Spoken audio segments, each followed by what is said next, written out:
Hello guys, welcome back to my YouTube channel. Today I'm going to be teaching you how I make the removable collar for Chloe Knight Sew Desu Ne's Zodiac pattern. Here is all of the materials that I will be using today. I have some jelly roll fabric. You can use pretty much any kind of jelly roll fabric, and a whole jelly roll will make way more colors than even I have gone through. I'm also going to be using a rotary cutter, just anything, just your regular rotary cutter will work just fine. You don't need anything fancy. I like to use serger tweezers just all the time, but you can use some regular tweezers like these. You can use hemostats if you have them. It doesn't really matter. It just kind of helps to get you through the whole process. Also, some straight pins that you don't really care about is a good idea. I get these just from Walmart. They're like $1 for 100 of them, and I just restock when I get low. You will likely end up bending or breaking one or two as you go through this. That's why I say some pins you don't care too much about. This is a bias tape maker. The size is in metric on these, so that's the metric size. But you want a bias tape maker that has a finishing size of about 3/4 of an inch, or as close to that as you can manage. Next, I have a couple pairs of scissors. I have, of course, my big shears for fabric, and then my little scissors will also come in handy later. You also, of course, need some clips. I got these on Amazon, got like 100 of them in this bag for like about $10, a little bit less than.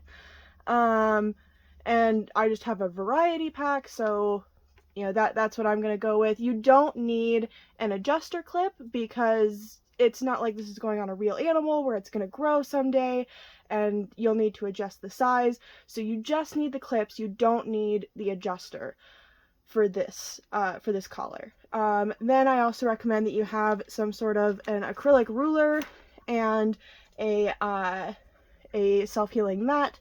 I do have that. And then I recommend that you get one of these.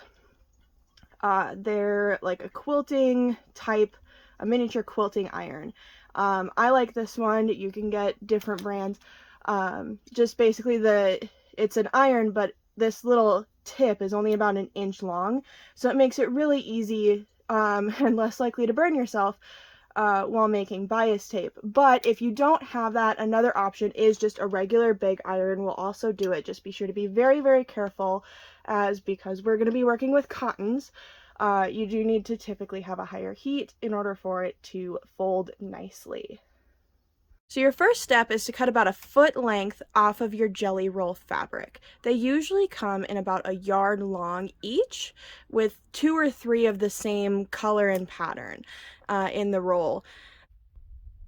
So when you go to cut the length of your jelly roll, cut just a little bit over 1 foot in length. That is what I've found to be kind of enough to fit most any of the Zodiac pattern plushies, kind of no matter what you make them out of, whether you make them out of minky or flannel, no matter how tightly you stuff them, whether you stuff them really tight or really loose, it will be enough to make the collar, and you will end up trimming it down right to that plushie size near the end. Once you have your piece cut to a little bit over 1 foot in length, go ahead and iron it down really, really flat. Jelly rolls come usually folded over in the roll, so just make sure that you get that seam completely out of there. We don't want to see it. Make sure that there's no wrinkles. Don't really care about if the sides start to fray. Now, once your piece of fabric is completely flat, line it up on your cutting mat, and you'll find that these come out to be just about 2 3/4 inches wide. You're gonna want to cut straight up the middle, hot dog wise. Cut it essentially in half. This is so it will fit nicely into the wide end of our bias tape maker.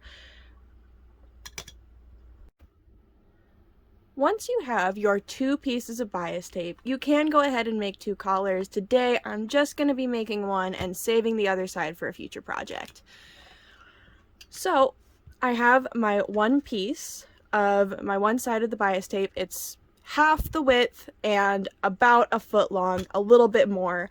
And I'm going to take my bias tape and my bias tape maker over to my ironing board. Now, this part can be a little tricky, a little finicky, especially if you've never used a bias tape maker before. I would recommend before you start using one of these, go and look up some great tutorial videos on how to use them. It will help out a lot. I know that there are some tricks to be able to use them or to be able to create bias tape without this tool. I just have personally never been able to get those methods to work. This set of bias tape makers that I am using, I found them on Amazon. There's 5 different sizes, and I believe that they were somewhere around $8 or $9 for the whole set. So I'll see if maybe I can link it in the description, if I can find exactly what ones I bought. Otherwise, almost any bias tape maker is fine to use. Just be patient and work pretty slowly. It is tedious, but once it's done, it will look fabulous. So as I am starting to feed my fabric through my bias tape maker, there is this slit in the tool right here that I can stick a pin down into to snag onto that fabric and pull it down through. And this is the part where you may lose your pin. I have lost many to this, but it's just a necessary evil of bias tape makers, in my opinion. We lose pins and needles for all sorts of reasons. This is just one of them. Do your best to be gentle, but there really isn't much you can do about it. As you are feeding the fabric through, especially in the beginning, make sure that it comes out this narrow end as evenly as possible. This will help make a nice finished product at the very end. It will help keep everything nice in line and look very good, like a real collar for a real animal. Now that I have started my fabric through my bias tape maker, you want to make sure that your iron is on the highest setting it can possibly be. This is cotton, we don't have to worry about melting it. And you just want to go slow, be careful, try not to burn yourself, especially if you're using a larger iron. Use your tweezers to keep your fingers out of the way, use pins to hold stuff down as you go. There's so many tips to this, so many tricks to this. I'm probably not the best source on it, to be honest. And this is all information that you can probably get from other people's bias tape maker tutorial videos. As I am going through using my bias tape maker, I'm only going a very short distance at a time, only about a quarter to a half an inch at a time, and then pressing it down to make sure that these lines stay nice and straight and consistent all the way through. You will also notice that these inner edges are getting frayed as I use the bias tape maker. That is completely normal. Just leave it, don't cut it. You don't need to use any sort of a fray check or anything like that. Just be mindful that it's there. But in the finished product, it will be completely on the inside of the collar. So it will be completely sealed off and you don't have to worry about it fraying itself apart. Now, as I am finishing my length of bias tape with the bias tape maker, I make sure to use my tweezers to really hold things down in place. Once you get to the end and it comes out the end of this, it likes to kind of fly open. So I make sure I use my tweezers to kind of hold it down while I am also using my iron, which is, again, very hot. You want it to be kind of as hot as you can get it, to make sure that these folds are nice and crisp. Okay, we have now finished making our bias tape. This part is again also really tedious, and it is not time to put the iron away. What you're going to do is fold your bias tape in half, lining these two folds to each other, lining them up to each other. And again, use your miniature iron if you have one. If you're using your bigger iron, make sure that you are using, if you are using your bigger iron, make sure that you are using tweezers or lots and lots of pins to hold it down. Just try and keep your fingers away from that large iron as much as possible during these next steps. As you can see here, I have gotten started folding it in half, and I just make sure to press it down nice and tight, making sure that those two folds line up nicely and all those frayed raw edges will end up completely on the inside.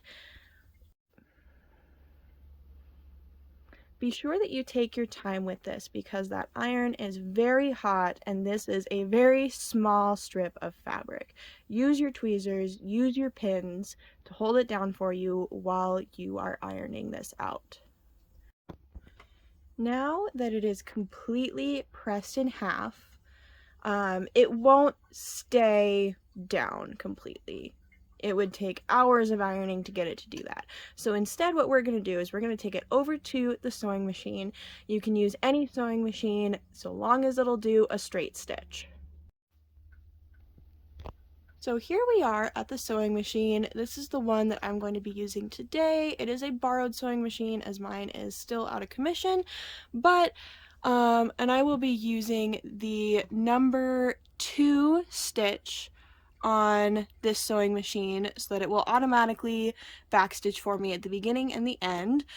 Just a regular straight stitch will work just fine so long as you have a reverse function.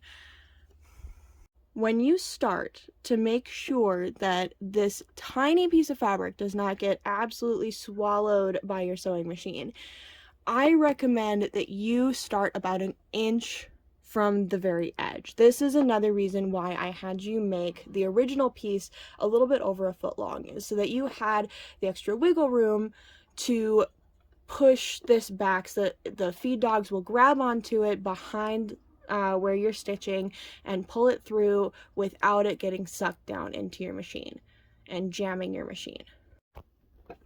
Once you have gotten started, you're going to sew as close to the edge as possible, and I am starting with the open edge, the edge that can fold open, because it will make the other seam on the other, or the other stitch on the other side, that much easier.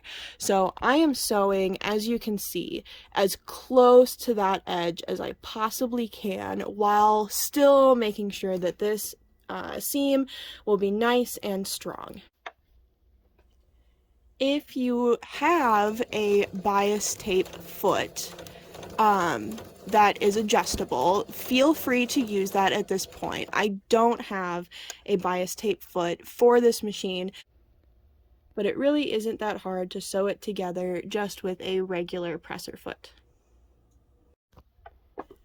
Once you get close to the end, once it gets to a point where you can't really hold on to it anymore, that is when I like to go ahead and reverse and finish it off there. The ends will end up being cut off later, so you don't have to worry about sewing completely from end to end. So this next seam is completely optional. You don't have to sew this other line down, but I like to make the collar more symmetrical, and I think it makes it look a little bit more like a realistic collar. And like the first seam that we did, we're gonna try to stay that same distance away from the other edge when we sew this side.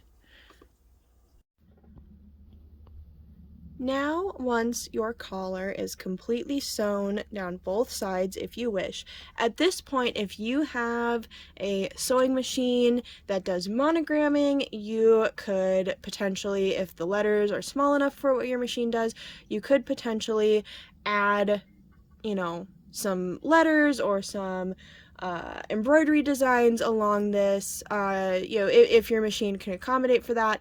My Singer Quantum Stylus, I did that quite a bit. I would put names on these. It had flowers that I could sew on there, all sorts of different little things, hearts, and those kinds of things.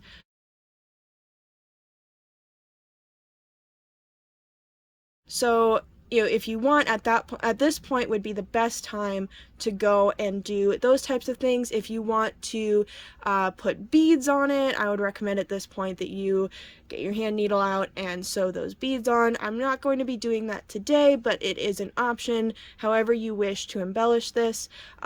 If you have any sort of bell that you want to string onto it, or a bandana that I might do a video on in the future, this is also the point that you would string the bandana on.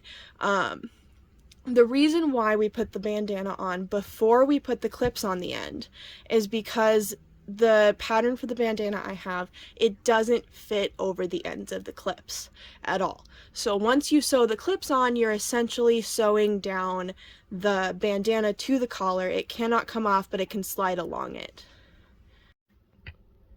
For this one, I'm going to be using a light blue clip, and I'm also going to get my finished plushie ready to use. The plushie I'm going to be making a collar for today is this cat that I have already made. It's just the regular cat Zodiac pattern. I just used a gray flannel.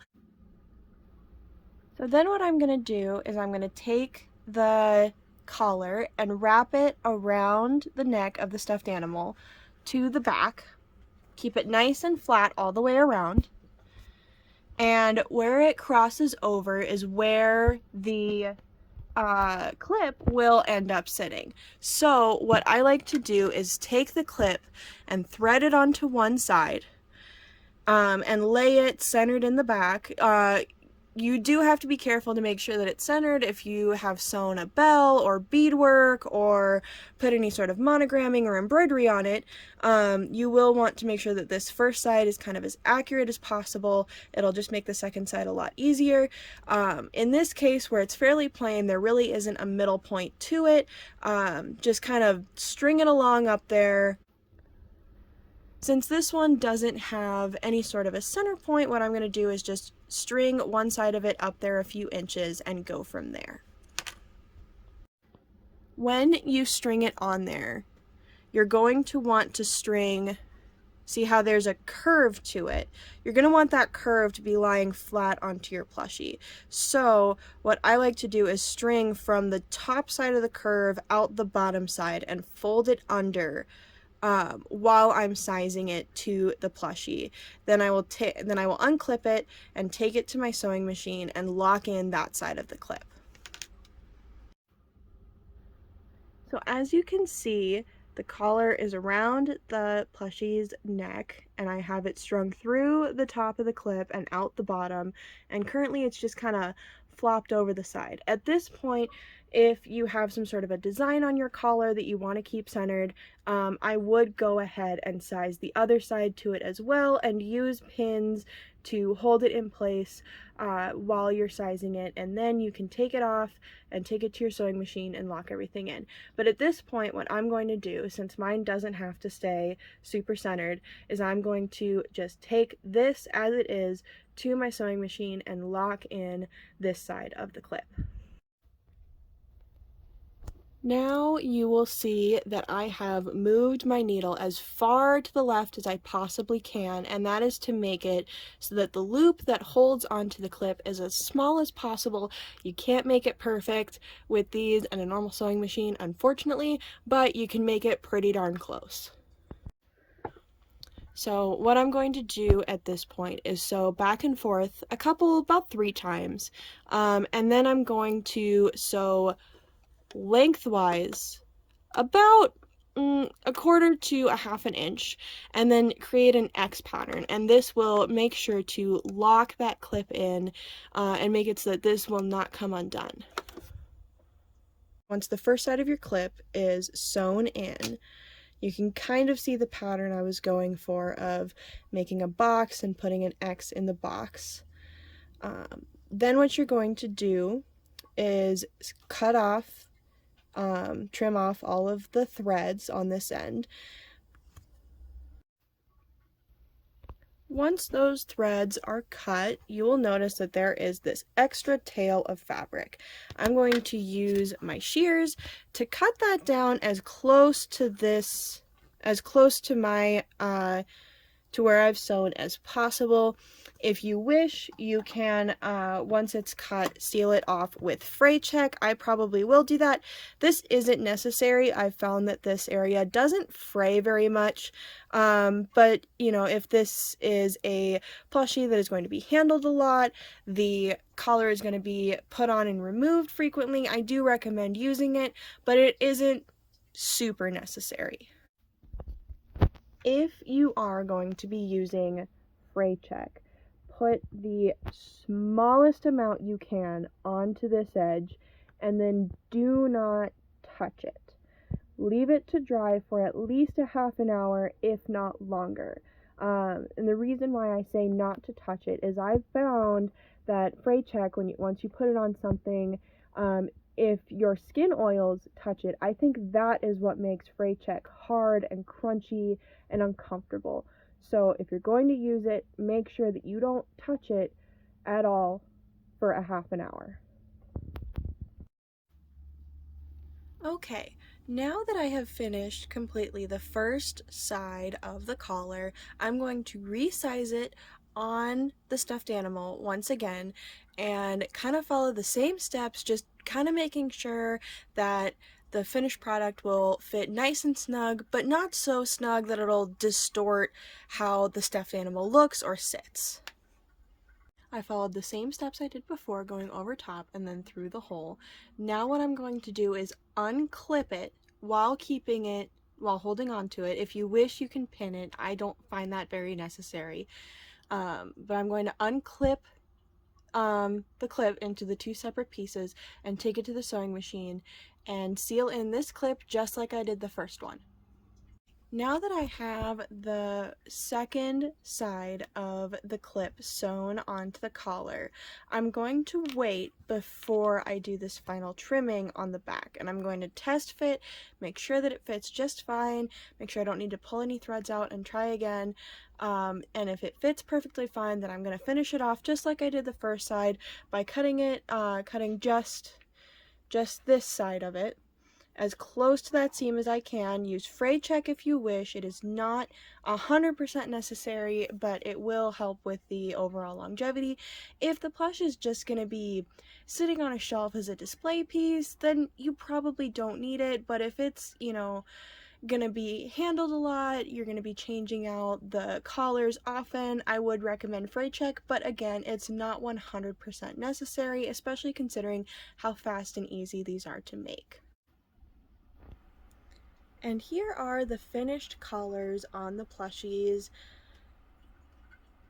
Just as an FYI, both of these plushies are available for sale. I will link my site down below wherever they are sold, as well as you can also get into contact with me via my socials down below, and if they are still available, you can purchase them directly from me there. That is all for today's video.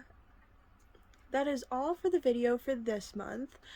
Next month I will probably be making good on my promise to show you my t-shirt pattern for these little guys.